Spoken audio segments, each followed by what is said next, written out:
Hello, everyone, and welcome to the 7 Principles of Great Home Building with Denise Lones. I'm Shauna Knapp, CEO of the Lones Group, and I'm excited to be your host for this fast and furious class on home building fundamentals.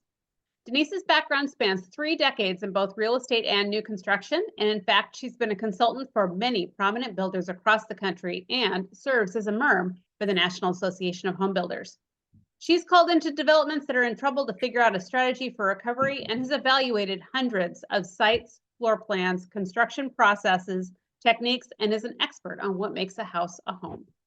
She herself is a successful housing developer, works as a custom home building liaison between homeowners and builders, and is an asset to the Washington State and Whatcom County home building industry. If you've got questions during today's class, feel free to enter those into the chat, and I will ask those questions to Denise at the end of our class today.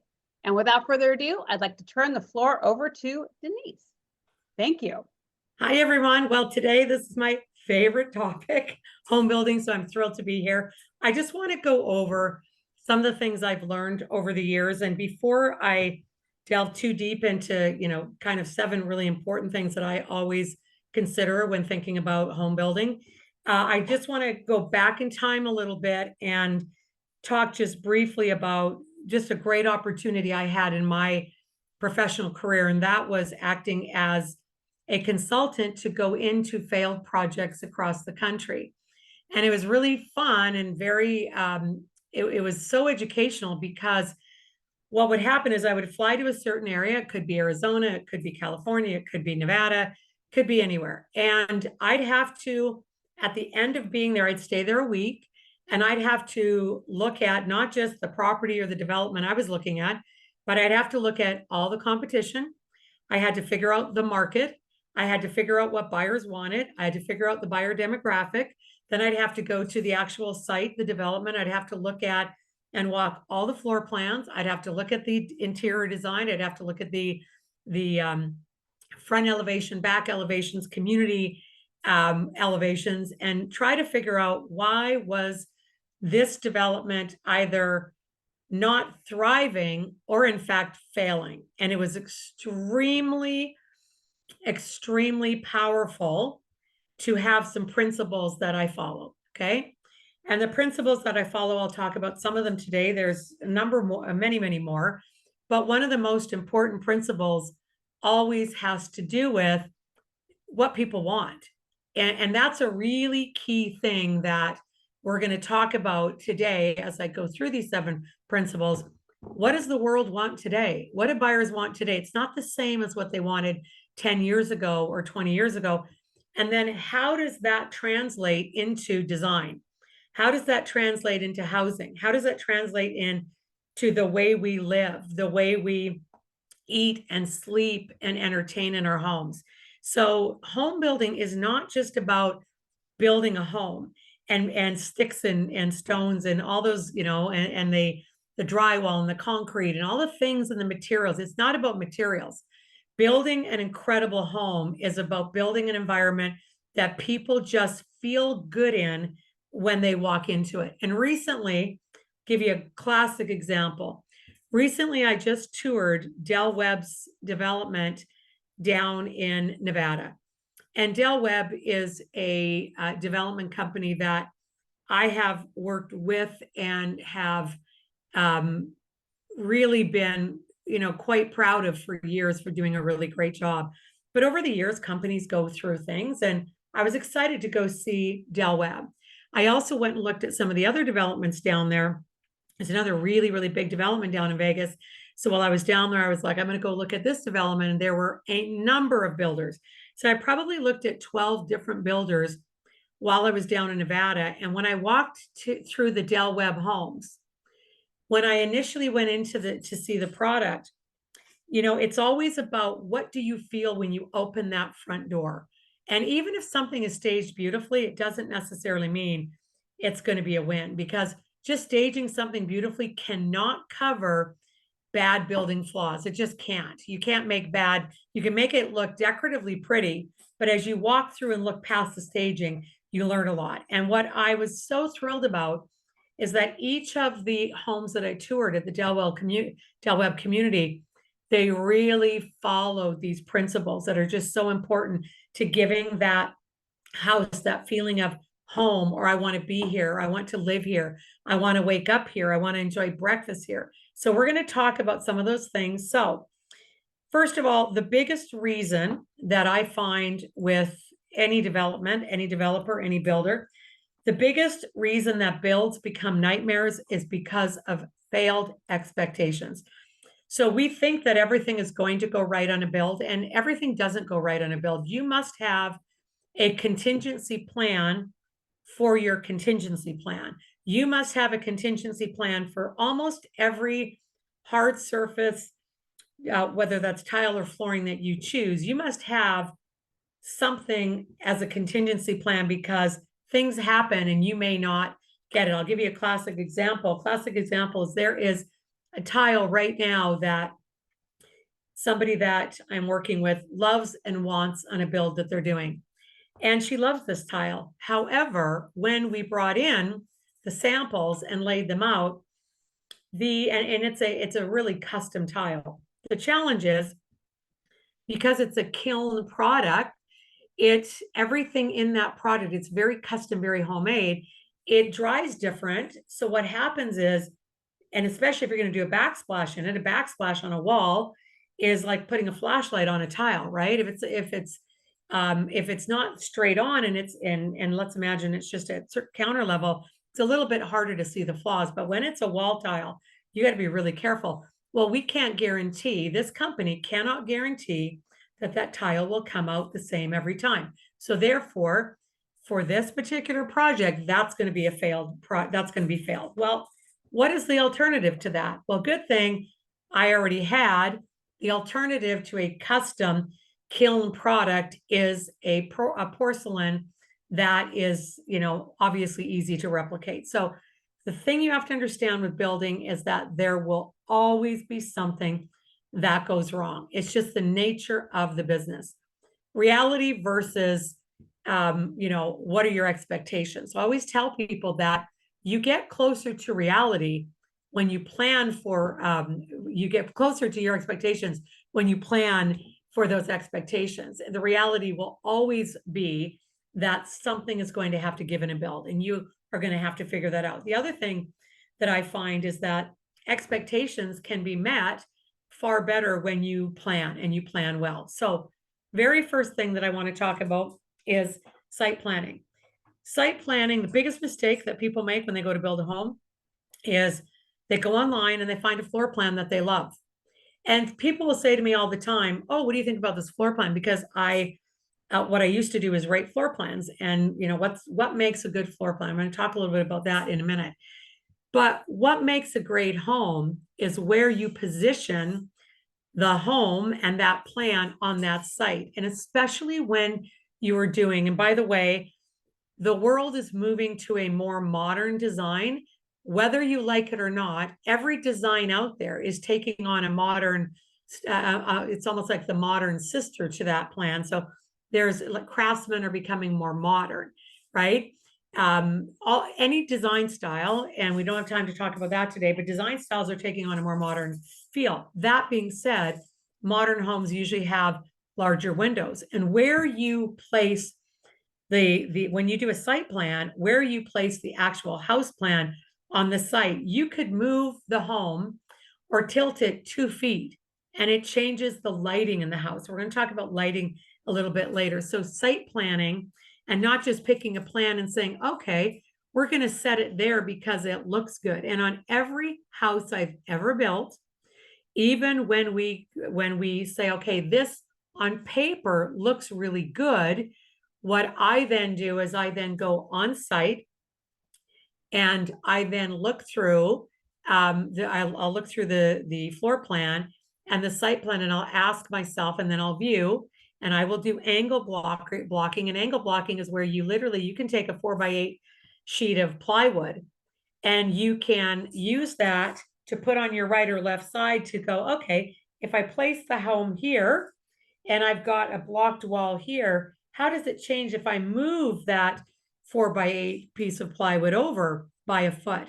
And I cannot tell you, well, I can tell you, out of every house I've done that pre-planning with, everyone except for one has ended up, one, and that's in 30, going on 30 some years of doing this, everyone has been different. So it's really important when you're site planning and when you're building a house, don't just think about the house plan. Everybody focuses on the house plan. I focus on the site because you can take a bad site and make it absolutely better just simply by really paying attention to that. So site planning is critical. The next thing is you bring a site to life with the exterior elevation of a home. And what does everybody spend all their time on? They spend time on the interior elevation. Well, exterior elevations are critically important because what happens for people is people cannot visualize things. They just can't. Here's an example. I'm going to show you an example of a property that I designed for our development at Muirfield. And I designed this property specifically to solve some site problems. One of the site problems was where this particular lot is in relation to the rest of the development. Now, I also, when you show somebody this, they see, okay, this is pretty standard. This is a triple garage. This is the house plan. And then this is the backyard area. Now, if you're going to build it, you should build it virtually first to see the flaws. Build it virtually first to see where you can spend money. A big example of this is in this plan I'm about to show you. The window package would have been probably $60,000 more if I had not done a virtual rendering. When I did the virtual rendering, and I looked at the windows, I thought to get the effect that I wanted, and I'm pretty good at this, I thought I'm going to need a commercial grade window package, and commercial grade window packages are very expensive. But I factored that in and thought, okay. So then I said, okay, let's imagine I can't use, for whatever reason, let's pretend that commercial window manufacturers are on strike for the next year. What if I had to build this with a great quality window, but a non-commercial window package? And when I rendered it, I could not believe how little of a difference that I saw. And that right off the bat saved a lot of money. So the first thing is I will tell you that I never build anything until it is rendered so I could see what does it end up translating into. And that is with, even if I do a kitchen design, I want to see what that kitchen is going to look like. I want to see what the interior is going to look like. I want to see what the view looks like from the second story. And we have the technology to do this. So let me just give you an example. Few people can visualize that. And this is better, okay? So even if we take a one-dimensional drawing, just a very simple drawing, and we put it into this, at least they can go, oh, I see this. Okay, it looks like, oh, there is some grass out there in the backyard. It looks like they have, oh, is that a hot tub? Oh, it looks like a fire pit area over here. Not sure what that is, but interesting. Table, oh, a couple of little seating areas. Okay, that looks interesting. But you have to bring it to life so that people get that feeling of, wow, this is really beautiful, or wow, this is my style. And by the way, part of great building is whether you're building for yourself or whether you're building for the masses or whether you're building a small development, it's to get that emotional feeling that people get when they're in a space. Because a home is not built yet, you have to do your best to try to get them in a space.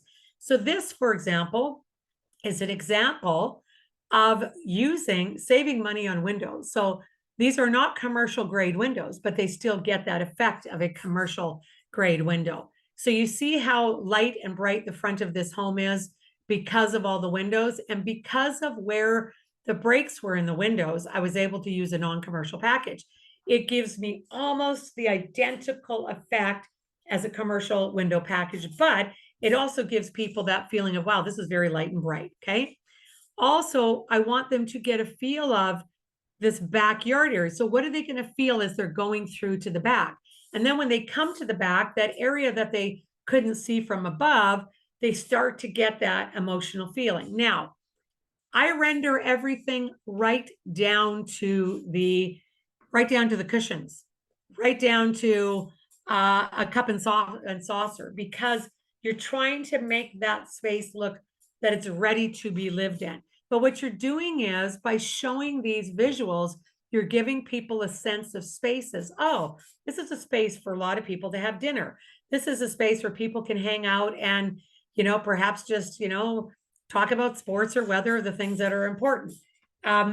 Also, this here, I designed this particular house with this beautiful rock wall, literally through the house. It is sensational inside, but it also provides a really nice feature so that the backside of the home, it separates the living area from the resting and relaxing area. So there's also a seating area over there. So the point number 2 is critically important. When you're thinking about exterior elevations and interior elevations, you want to get people into the space so they get the experience of what does this look like, right down to the fencing, right down to the up and down lights. Now, another important thing is when you have lighting, also show it to them in the evening. This shows them here, oh, this is really cool. I could literally be outside and watching, sports out here. So it really gives people a sense and a scale and a feel of the space.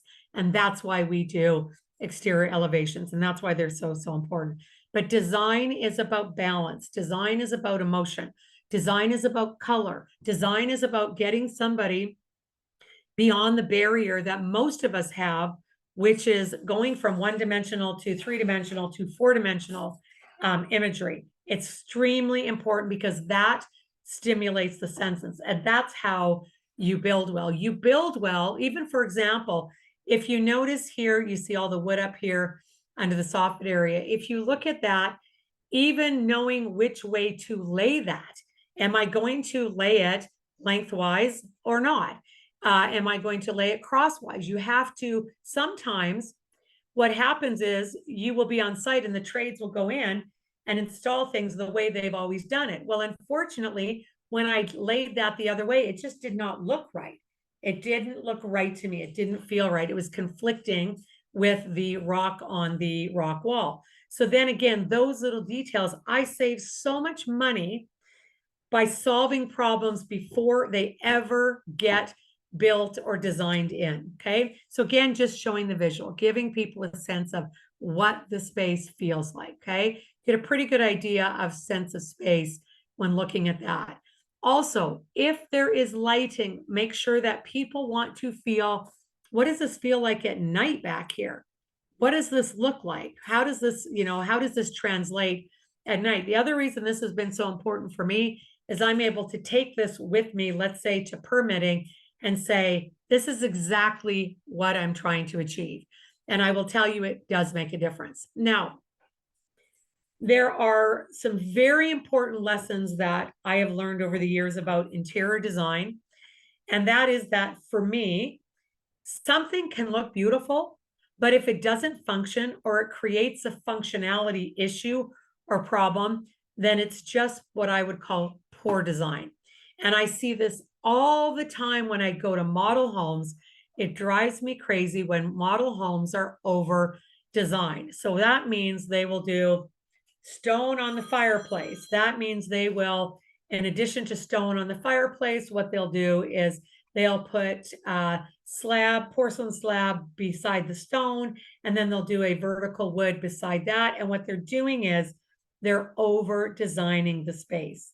And when you over design the space, unfortunately, what happens is it starts to get so busy and things start to not work correctly. I've seen this happen. I've seen where they have taken large slabs of porcelain and they've put them on the front of the island.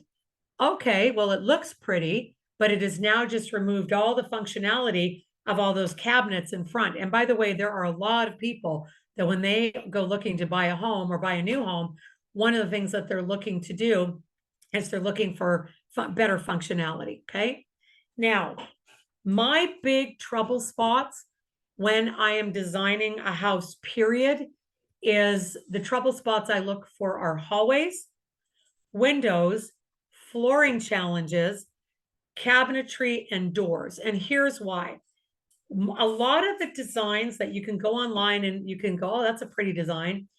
And you get that design. What happens is, I see this in kitchens a lot, the way that those designs look good on paper, but when you go to design a kitchen around it, they haven't thought about all of those different appliances that have to go into those kitchens and the wall depths or the wall lengths that you need to have in order to have some of the more modern product that is very popular today. The other thing I see is whenever I look at a floor plan, one of the first things I do when I look at a floor plan, and by the way, I live my life with little highlighters. So anybody that knows me knows that right beside me in my desk at any given moment, I've got all these different highlighters, okay? And all these highlighters mean something to me. And when I highlight something in green, that means that's a really, really good feature. If I'm putting it in usually pink, hot pink, usually that means it's a trouble spot. And the first thing I do when I look at a floor plan is I go in the floor plan, before I even rate that floor plan, I'm highlighting and coloring all of the halls. The reason I color all the halls is because I want to see how much wasted space we are not utilizing. So halls are a big problem. I could take and design a very small ADU, and I will make sure that it practically has no halls, okay? Halls are important. The next thing I do is I highlight that plan anywhere that I have a window. And then I'm able to see right away, do I have enough light or not enough light? The next thing I do, usually in yellow, is I highlight the flooring where I think it makes really good sense to have an LVP or a hardwood plank. And then where are we going to have tile? And one of my biggest pet peeves is where you come into a house, you come in through, let's say you come in through the garage, and right off the garage, you've got the laundry room. And then off the garage, you're now entering into the house. And then you've got the main entry point. And now you should not be putting hardwood in a laundry room. You should be putting LVP in a laundry room, or you should be putting in, I always put tile in any, what I call wet rooms, any rooms that have water.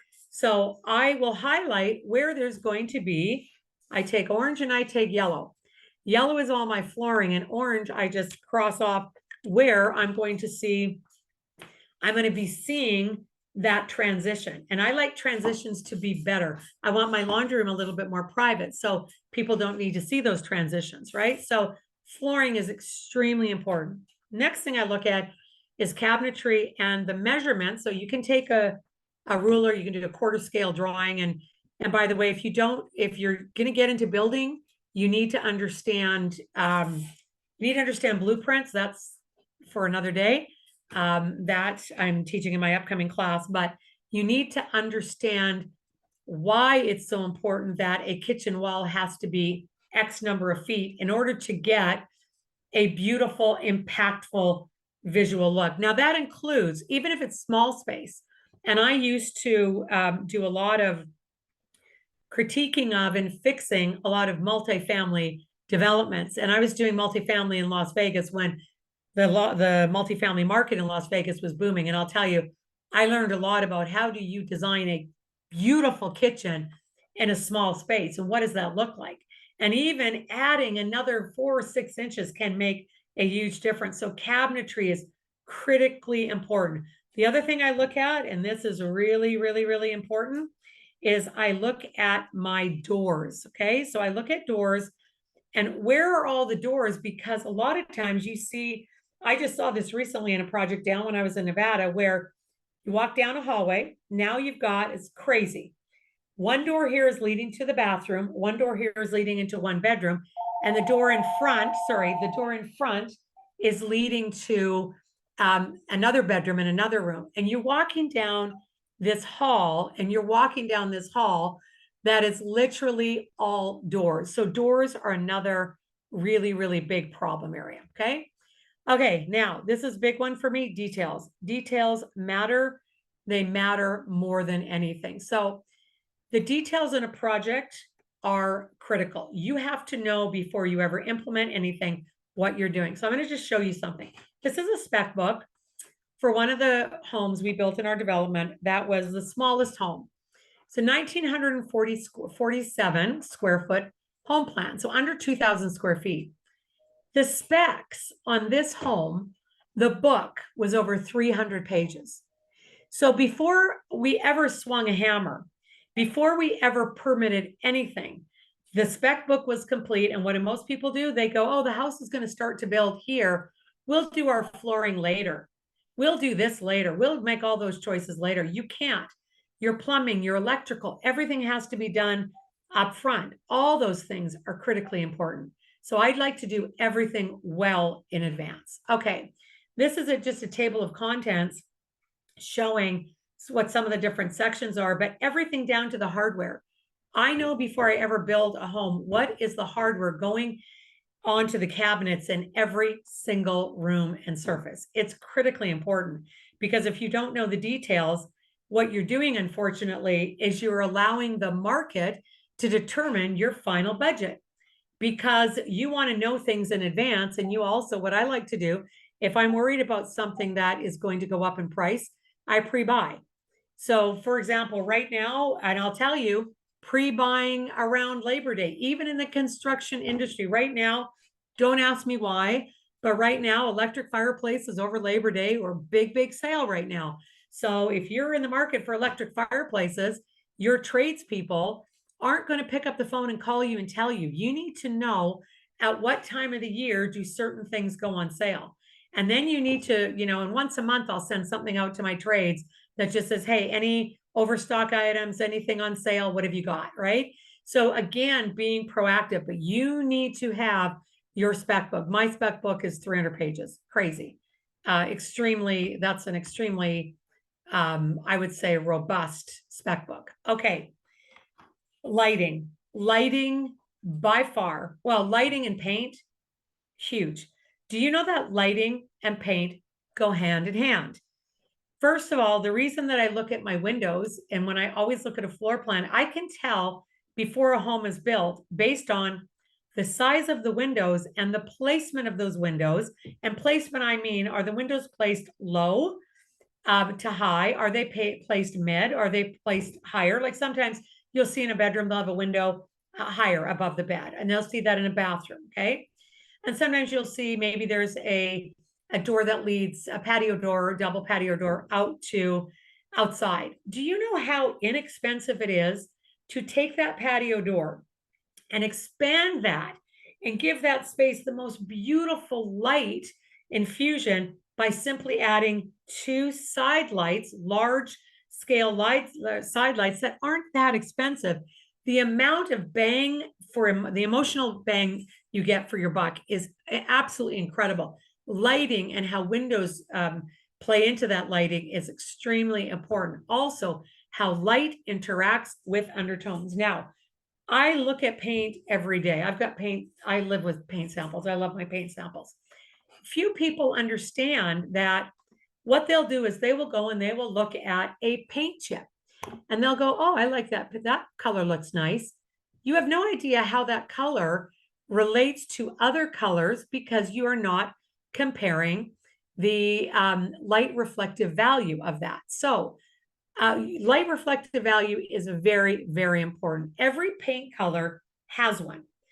Every paint color has on it, it'll say LRV 11 number, 83.17, 91.2. If I see something in 91, I know that thing is practically going to be white because white, pure white is 100 and pure black is 0, okay? So light reflective value has the scale between 0 and 100. The number tells you how light or how dark a paint is compared to the pureness of that particular black or that particular white.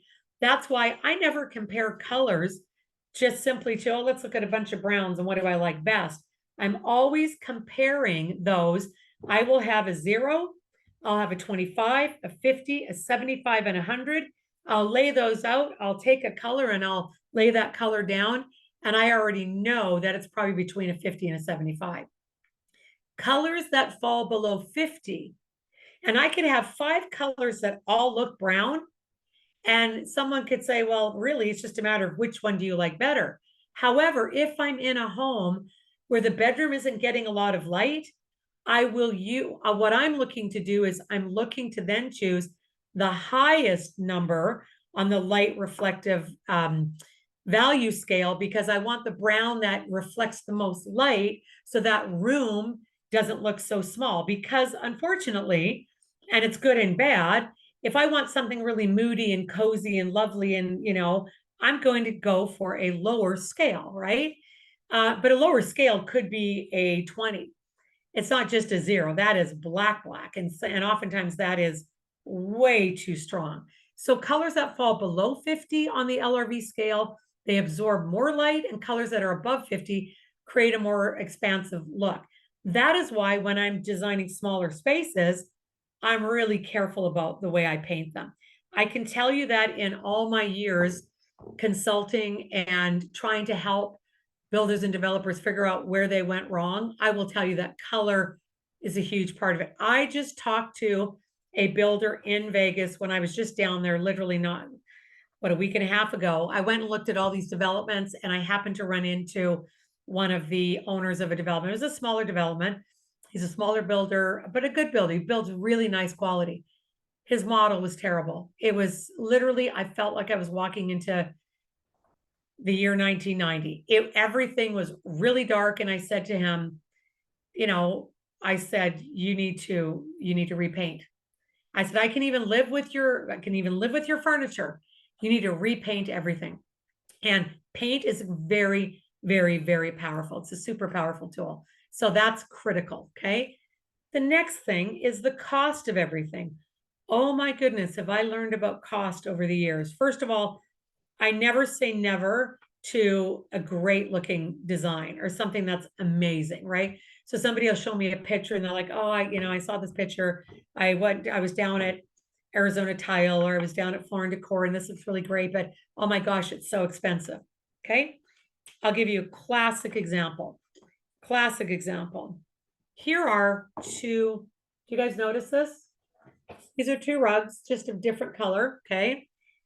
And one rug, if I did a 9x12 rug in this, it's almost $40,000. Why is it $40,000? Okay. It's $40,000 because it is basically created by hand. This is a hand knotted product. It is absolutely spectacular.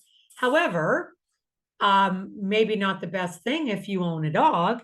Okay, so this is a product almost you could get, by the way, I can get this and this in either type of raised. This is like a raised silk they put on top. This one is a couple thousand. Why the difference? The difference is one is created by hand. And by the way, for those people that are into their rugs, there's a whole market out there for people that will not have anything in their home other than something that is hand knotted. Now, I don't have that kind of money, so I want the look for less. Now, whenever there's a company that has a product that is hand done, that means they also have a product that is machine done. So what I do is I go to the same manufacturer and I ask them for that product, 40,000, 2,000. But here's what's interesting. This is the same manufacturer, the same place. Now, the other difference of this one is this has a nice, expensive designer name on it, right? So it's got a designer name. This doesn't. So the thing I've learned about design, great design doesn't have to cost a lot of money, but great design does cost a lot of time. You have to think things through. You have to put them into CAD. You've got to then put it into a rendering software program. And if you don't know how to do it yourself, pay for it, outsource it, do whatever you have to do. But it has to be architecturally correct. You can't have somebody that's just a graphic designer playing around to make it look right. You need to be working with renderers that are architects. That's what they do. They are architectural renderers, and they are doing it per the millimeter. It has to be done correctly, right? So don't make assumptions about cost. Also, when I think about building, there are 4 components of building and of a build budget. The first one is basically the cost to build the plan. And I get this all the time where people say to me, oh, what's your price per square foot to build, Denise? And I say, well, I can answer that after it's done. because even though I've got a 300-page spec book, if tomorrow morning the price of lumber goes up, guess what? So did my price to build. So what does it cost to put the components, the mechanical systems, the HVAC, the plumbing, the electrical, all of your hardwiring and soft wiring and all of your technical? What does that cost? Okay, so there's the build budget. Very few people ever say to me, oh, I've got a budget for my site. And do you know that the site budget is so extremely important? What is the finished product going to look like? What's the site budget? Do we have a budget in there for any hardscape? What are we doing with this? And by the way, sometimes the answer is no. We don't have a big budget. We'll do that next year. Now, if somebody says to me they want to do that next year, that's okay. But you still need to plan for exterior landscaping and get all of your low voltage wiring wired in and have it at least ready to go. So you don't have to come back and pay a lot of money to get an electrician to do it after the fact. It is dirt cheap when you do it at the beginning of the build. Okay. The next thing is the design budget. What are we going to put in this house? What are the finishes going to look like? What do we want this home to look like and feel like? That's, to me, that's the personality of the home. That's the heart of the home. Now, the next thing we have to look at is, what are we going to upgrade? Realistically, there is a cost to design a home, but there's a cost to personalize a home. And those two things are different. So those are all parts of the cost factor. And also, there's things that you have to look at, okay? So for example, if somebody's building a home, or if you're going to build a home, or if you're a builder developer building a home that is homes that are part of a development, you have your material costs, but you also have your delay costs. And delay costs rarely come with materials. They mostly come with labor. So you have to have a diligent labor plan. For example, every single Monday, we do up what is called a schedule. And in that schedule, that shows me where everything is at any given moment. If there's going to be a delay, then I want to know about it well in advance. If there's a delay, or let's say, for example, let's say the electrician on my project, maybe, and this didn't happen, I'm giving you an example, but maybe an electrician on any project had somebody call them and say, listen, I've got this job I need done, and if you do it fast for me, I will pay you a 120 contract, which basically means they will pay them a 20% above the bid or contract amount to get it done fast, to bump everybody else away.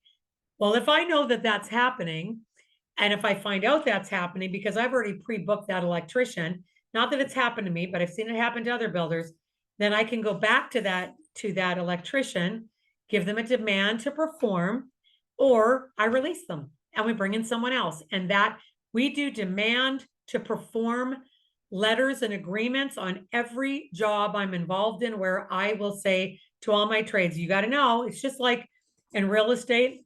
If you have an offer that's contingent, you have like a bump time period. It's the same thing, right? So it is a demand to perform. They've got to perform because every other domino down the way gets affected. The other thing you have to look at is, I look at overall costs of, and in this example, let's imagine somebody comes to you and says, listen, I've decided I don't want to wait for that outdoor landscaping. I want to do an outdoor oasis package, and I want you to put in for me, please, a barbecue and a this and a that and all these other things. Okay.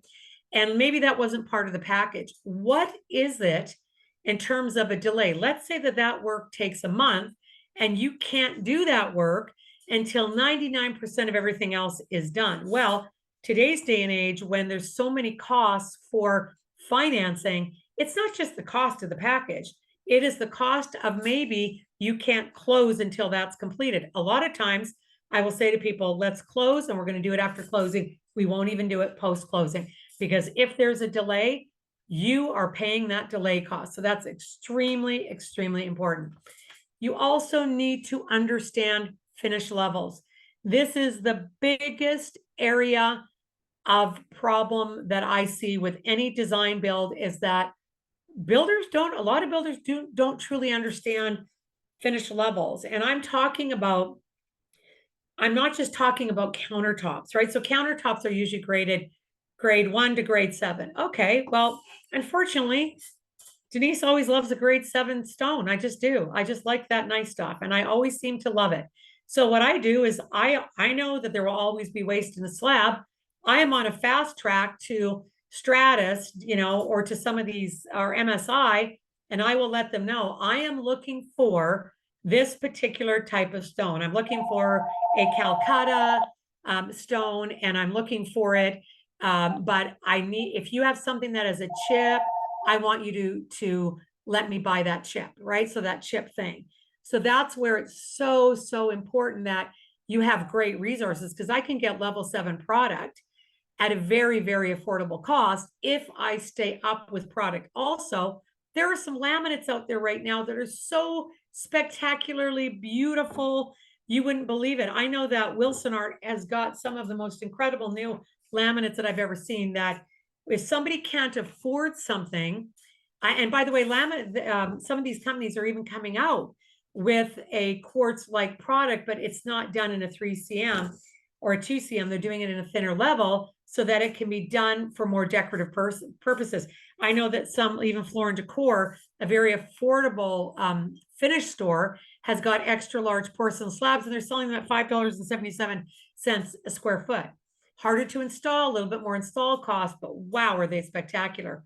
Also, understanding where you should and should not use these products, because you can't use concrete countertops everywhere. You just can't do it, right? And I see people getting into these little trends of, well, I went down to my finish store and they said that concrete's the big thing. Well, it may not be your buyer demographic. So really understanding sourcing. Also, I have always had trade accounts with some of the largest stone suppliers. And then I will sign up for every email that they possibly want to send me, because all I have to do is delete it. I have to delete it, or what I could do is I can simply, sorry guys, my phone is doing some little weird things here. I apologize.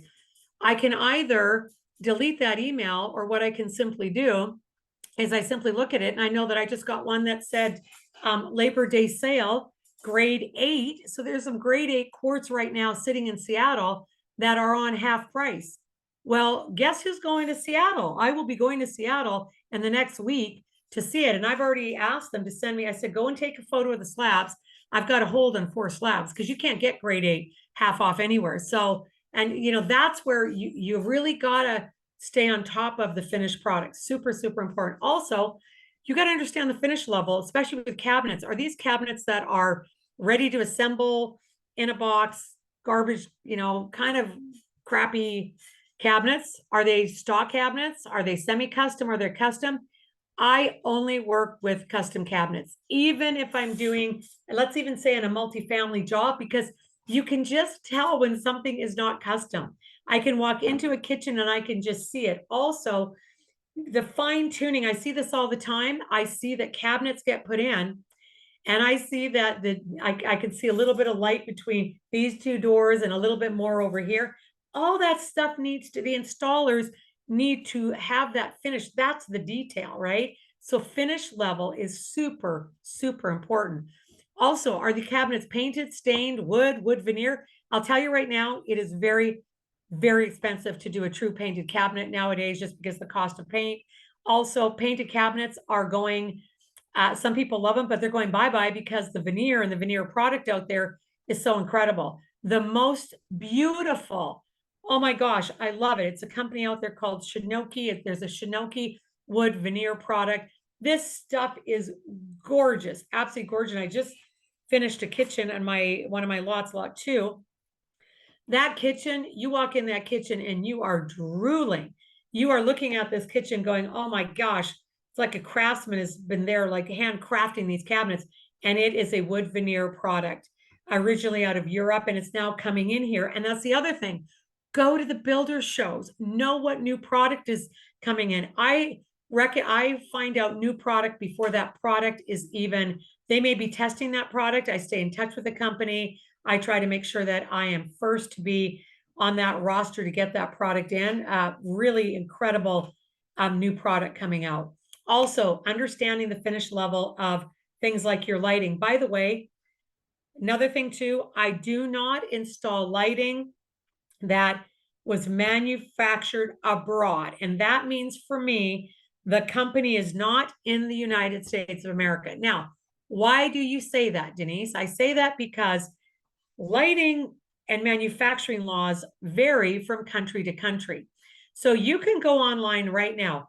I'll tell you right now that Pinterest, Facebook, there are a million, TikTok, they've got the most beautiful lights that look like they are the affordable version of the expensive version. Well, let me tell you, there's a reason why certain lighting manufacturer companies in the United States are expensive. It's because their products are beautiful and they are well built. The last thing that you want is to have a lighting malfunction because a chandelier is shorting out. And I have seen that time and time again. I saw that on so many of these sites where I'd go in, and even when talking to the builders or the developers, they were like, well, our buyers are buying product offshore because it's cheaper, but then we're having trouble even installing it. We have to do jerry rig the electrical and the inspectors are calling it out and it's creating a problem. So no, you got to be careful about lighting. Also doors. Doors are a work of art and beauty. Stop just putting a traditional ugly door. It doesn't cost more to make a door beautiful. So really start playing around with doors. I don't do a standard door. I do a very nice, beautiful, modern, nice door that's got some feel to it and some movement, and it just feels lovely. And people don't know what it is that they love. They just know they love it. So again, be really mindful about your choices and don't be afraid to play around with those choices. Okay, also, most important is home function. Now, this I learned from my father and being in the restaurant business. Okay. So if you're in the restaurant business or the catering business, my father was in both. If you're going to cater a wedding, you have to be really careful what you serve at that wedding, right? You know that you're going to have some people there that are meat eaters.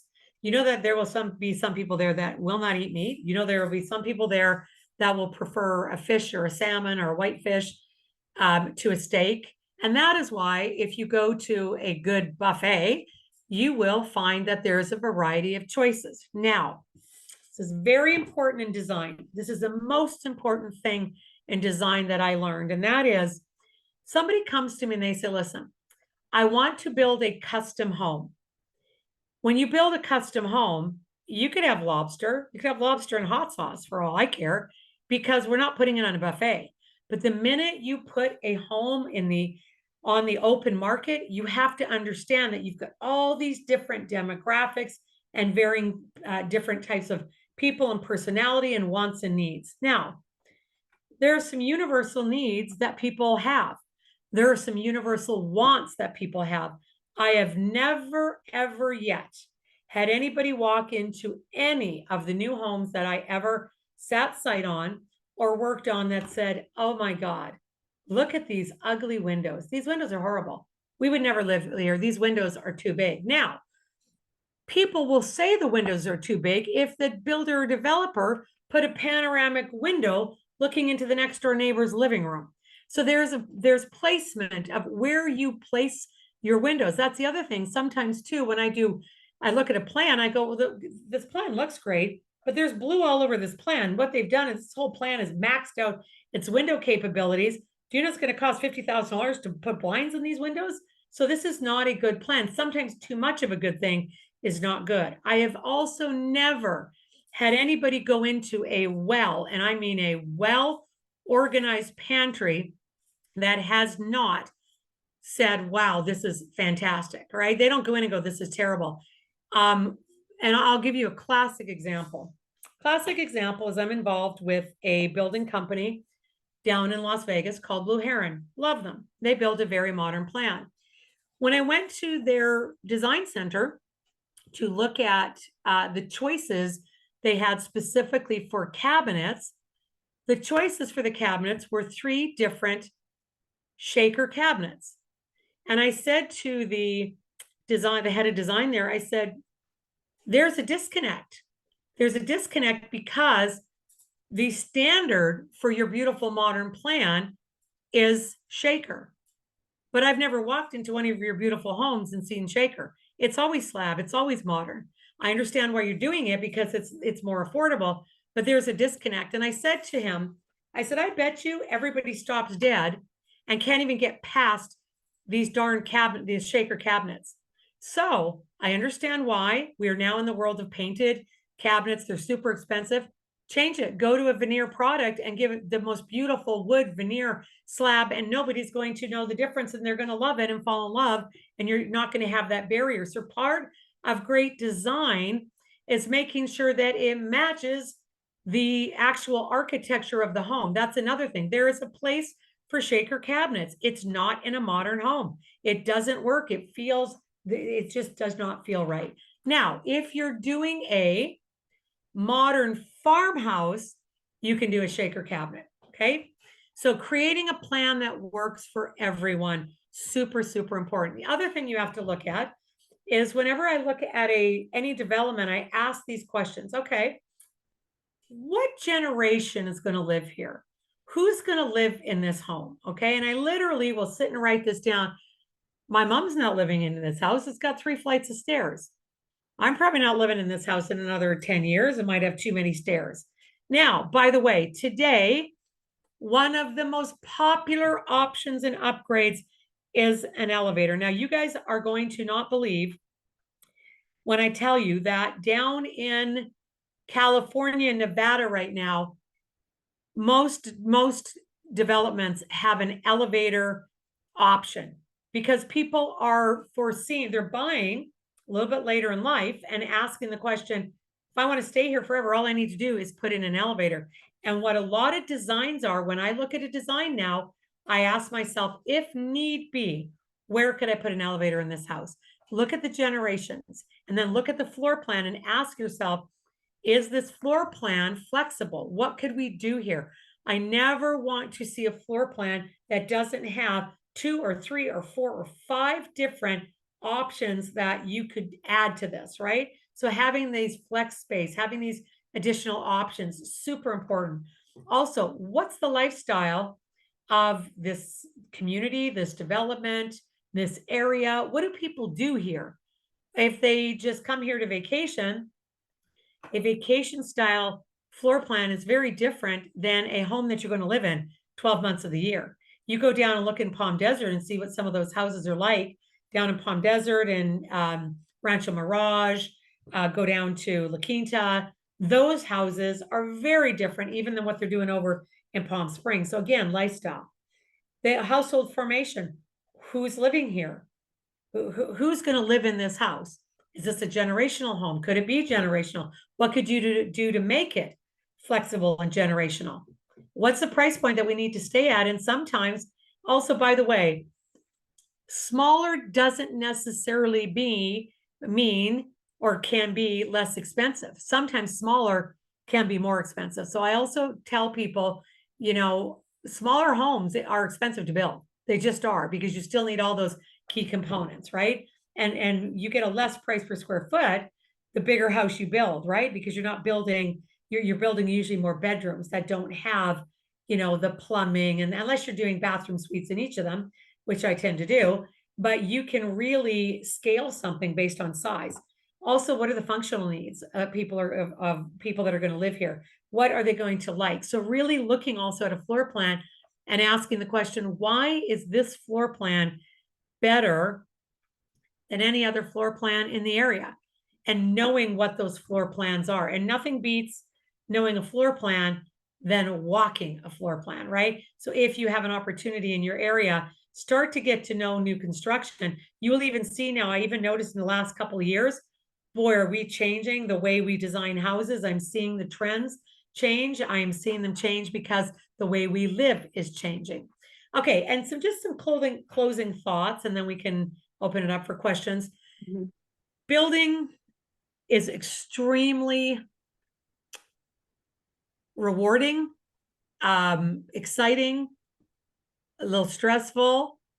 But when you have a plan and when you know what you're doing and when you can put that plan into practice by doing some samples and examples first, like make your mistakes on paper.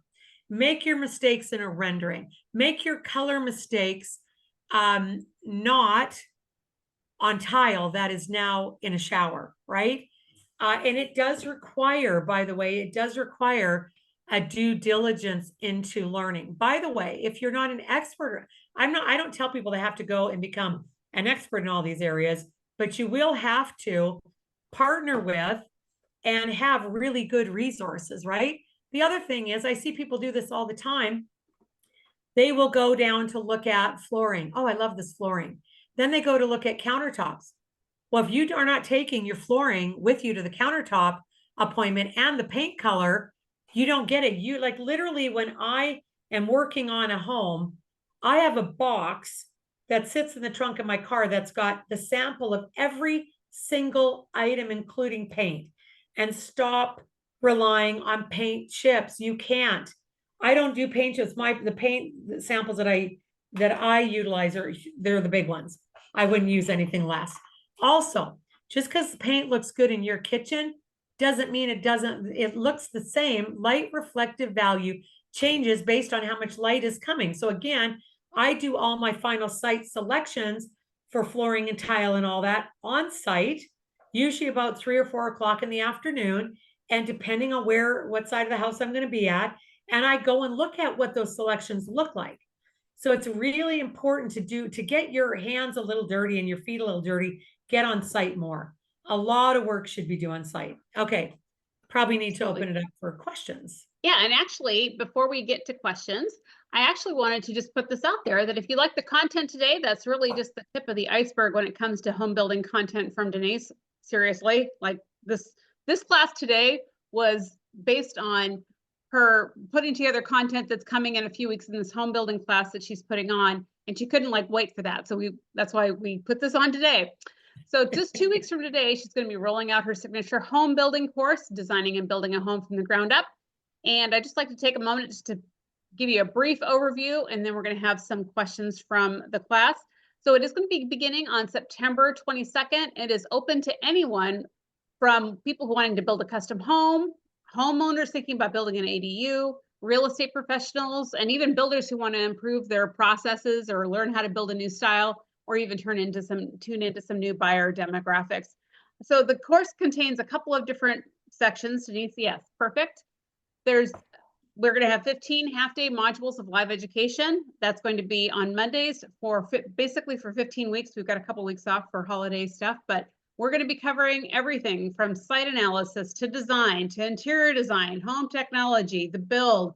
It's going to be very, very intensive. These will be recorded so you can listen to them again and again, because as you get into your own projects, you're going to want to have those resources.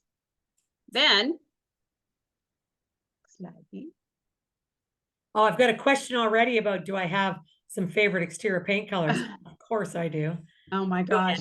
Okay, then we're going to do some on-site visits. So we're taking that module learning into a real-world classroom kind of thing on site. So we're going to be out in the elements, looking at foundations, at framing, plumbing, electrical, exterior, all the things. We're going to really bring that learning to life. And then we're also going to be doing some field trips and workshops. Next slide.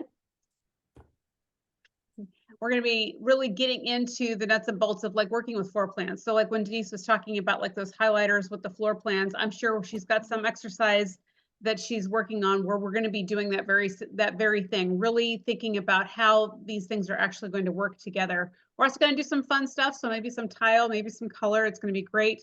But we're going to really take that learning and really have you work in a real world situation and begin to bring these things to life for your own projects. And then finally, you're going to have access to all of Denise's construction worksheets, the go-to online resources. She'll probably show you an example of her spec book, all of those things, in addition to having all those relationships. So when she talks about MSI or the graded countertops, you're going to have access to that information too. So it's going to be really very important if you're thinking about doing something. I am putting the link into chat right now so you can hear a little bit more about it. And then go ahead. Yep. Oh, the course cost is $79.90. And as Denise has said before, people who are in this class, if you are thinking about doing a project, you're going to save that money on your own projects easily, probably time and time and time again, with her resources, with not making the mistakes that other people have made. She's just going to really put you on a good path. And then finally, really, all of the things, the benefits to having that knowledge is going to really save you so much money. The next steps are you're going to send me an email to shauna@thelonesgroup.com to get started on that. I'd be happy to send you additional information, the course dates, everything you need to know to get started, but that is starting in only 2 weeks. So take a look at that. I want to show you guys something because I just had that great question about exteriors. Okay. So let me show you something. I'm going to find it. Hang on a second. I'm not sharing my screen right now, am I? You're not. Excellent. So yesterday, I had a client get in touch with me, and he's such a lovely client. And he said to me, this is what the problem was. In fact, let me share my screen with you guys, because the question was about exterior color. Okay. And I'm very picky about exterior colors and also exterior colors that will suit the house. Now, this is a really classic example of what people do, the mistakes they make. Okay, let me. Okay, this was the problem I was presented with. Okay, the problem was, can you see that, Shauna? Uh-huh. Okay, this is one of my clients' parents' house. And he says, oh, my parents are wondering what to do with this house. And they want a new paint color, but they want it to be almost exactly what it is now. Okay, that's what happens with people. They get stuck with the same thing. Now, the other problem with this house, oh, and by the way, they've just put in new windows.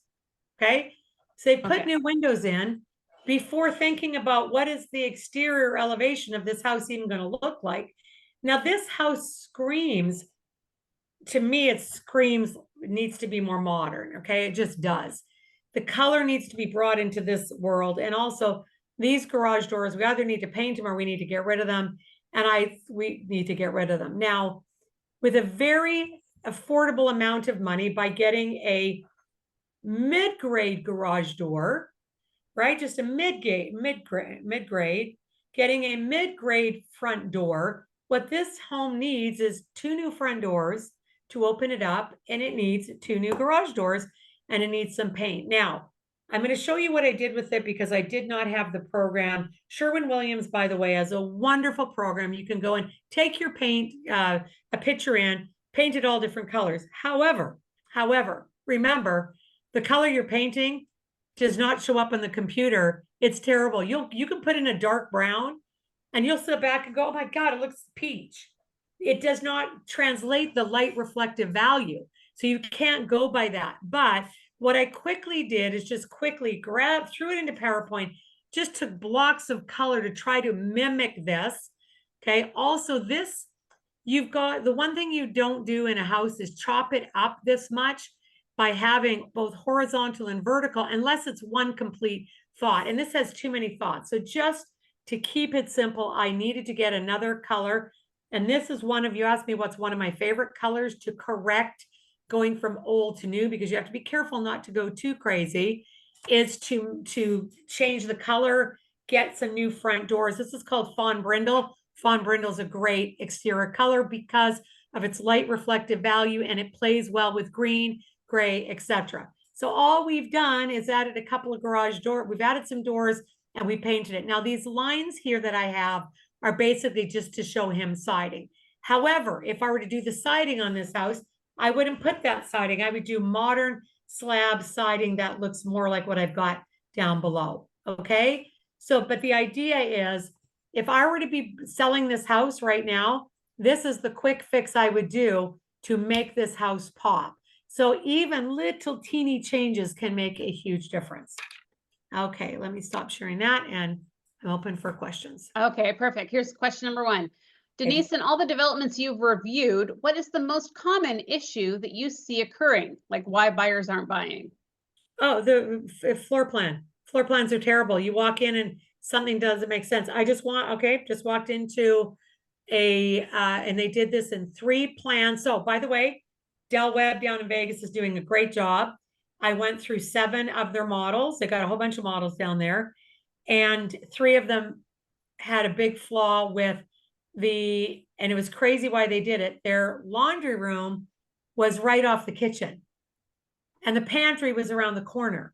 They should have switched those rooms, right? So I could have taken that floor plan and corrected it. So I see biggest mistake is poor floor plans, improper use of windows. By the way, people think when you got a room and a wall, you got windows, put the windows in the middle. Not necessarily. Sometimes when you offset a window, it makes one room look larger than the other, and it makes that room look more dominant. No, sometimes also I will walk through a property that people will say, I want to do a renovation on, and I will walk through that property and I'll go, we're changing the windows. And I will literally get out my spray can, and I will because we're removing drywall anyways, and I will do a rough drawing of where I want that window. Then we can measure out for it. And sometimes I'm like crossing that out using a different color. I'll go in with 3 colors of paint.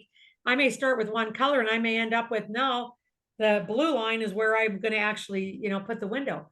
Sometimes, so floor plan, window placement is a big one. And then the overall design aesthetic is not cohesive. So you go from one room to the other and there isn't a flow. It doesn't feel cohesive, and cheaping out on the finishes and the materials for sure. Okay, Denise, Thank you. Yeah. Can you address how you do your renderings? Is it a software that you upload the existing plans to, or what? There's only one way to do renderings, and the only proper way to do renderings, and they can be extremely expensive to do if you do them local, okay? So because local renderings are true, you're using an architectural firm that takes a CAD floor plan. They will upload that CAD floor plan into by the way, some of the most incredible software. Here's the problem. You either pay the money or you pay the time. I have had to source my renderers. I have got 2 renderers I use. I use one for interior, one for exterior. However, I've sourced them online. I love Freelancer they've got some great renderers and they've got some horrible renderers. So the gal I use is an architect. That's what she does for a living. All she does for a living is architectural renderings. And I got to pay some money for them, but she's worth every dime. However, I've had to check those renderings. I've had to check them literally with a scale drawing to make sure they're exactly right. So locally, you're going to pay thousands of dollars. Even at the builder show, some of the software that they have, and don't spend your time. If you want to build, go build. If you want to design, go design. I don't have time to be an architectural renderer, but I need to know enough to be able to check the work to make sure it's accurate, right? So if I get something back and it's showing that I can put in a 36-inch cooktop and a 24-inch beverage cooler, now I know I've got 60 inches, I still go and site measure. You still have to check things. So there are some great sources out there, but you need somebody that is an architectural renderer. But don't go learning the software. Come on, we don't have time for that. You don't have time to do it all well. You need to have great people on your team, and I rely on great people, right? Denise, okay, final. Oh no, I get a classic example. Oh, sorry, you froze up. Go ahead. Okay, classic example. Windows are a big deal. Windows are a big deal. I work with an amazing window company. And on a particular project I'm involved in right now, buyer comes and goes, oh my gosh, I should have told you this earlier. I don't love that window because that window, when it opens in to out, and I want a window that goes up and down. Well, unfortunately, that buyer has already signed off on those windows. If I were to replace those windows, it's about a $5,000 plan or plan change, okay? That's a hard discussion. I call up my window company and I say to my window company, and I give them all the credit, Westech, fabulous windows. I call up my guy, Roger, and say, Roger, here's what I have going on. This is completely not on you guys. You haven't done anything wrong. I love you guys. What can you do? Calls me back, says, okay, we're going to do it for $600. It's a $5,000 change, $600. $600.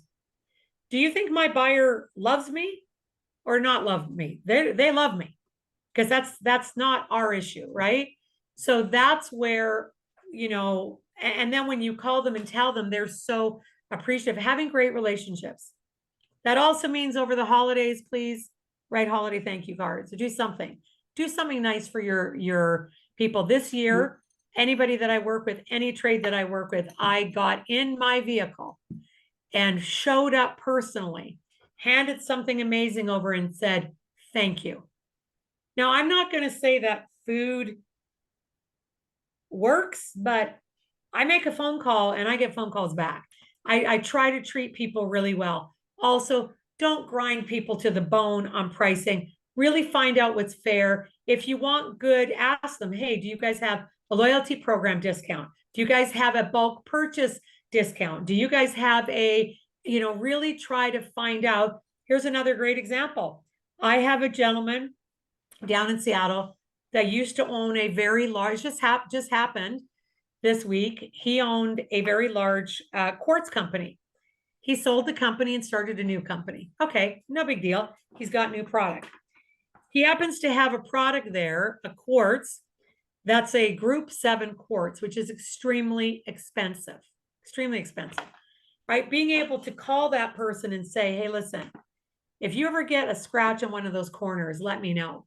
And I got the call, I got the information back that what should be about $15,000 worth of product, I'm going to get that at about $6,800. That's a big save, right? So learning how to create great relationships is important too. Excellent. Okay, I've got one final question here for you. Denise, we're thinking about building, and you brought up a number of new thoughts today. Components book, demand letters, grade 7 stone, Shinoki. I now think I don't know what I don't know, and I'm worried that I'm in over my head. Is the course that you're going to be teaching, will that give me the background needed to build? Yes. First of all, I tell people this is extremely important to know this, okay? It's okay that you don't know something, but know where you need to go in order to get that information.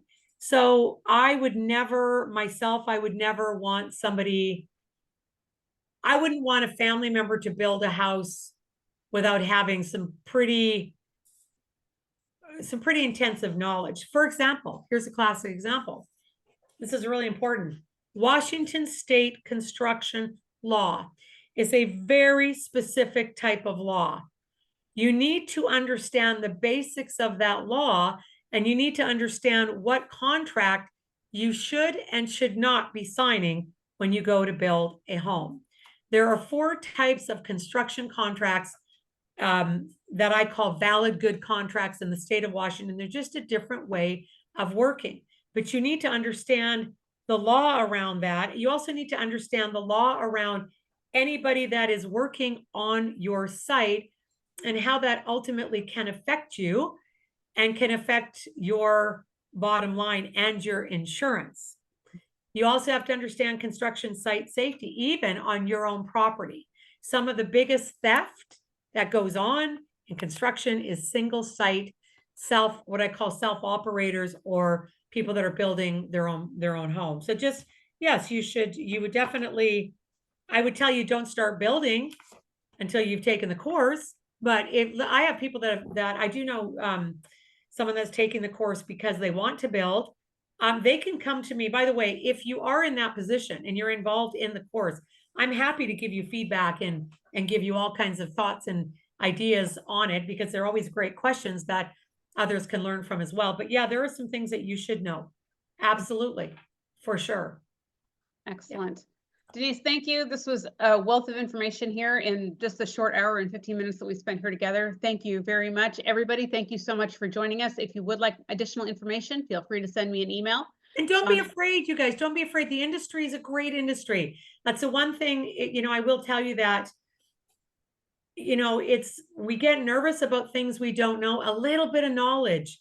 It's actually simpler than you think. You just need to know what you don't know. And then you're like, okay, I don't know about that, but then I'll bring in this expert. You don't need to understand how every HVAC system works, but you just need to know who you go to and what questions you need to answered and kind of what's happening today. If you were to build a house or if you're building houses, maybe some things you don't already know. So thank you, you guys. Thanks, everyone. Take care. Thanks, Bye-bye. Chelsea. Hi, Jen. Hi, Aaron. Sherry. Cosmina. Ron. Sue. Hi, Sue.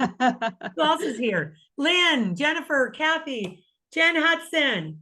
Oh, Jen, there you are. Look good in red, Jen. That's your color. My goodness. Very nice. Well, thanks, everyone. Hi, Lynn. Thanks, everyone. Okay, Take care, guys. everybody. See you soon.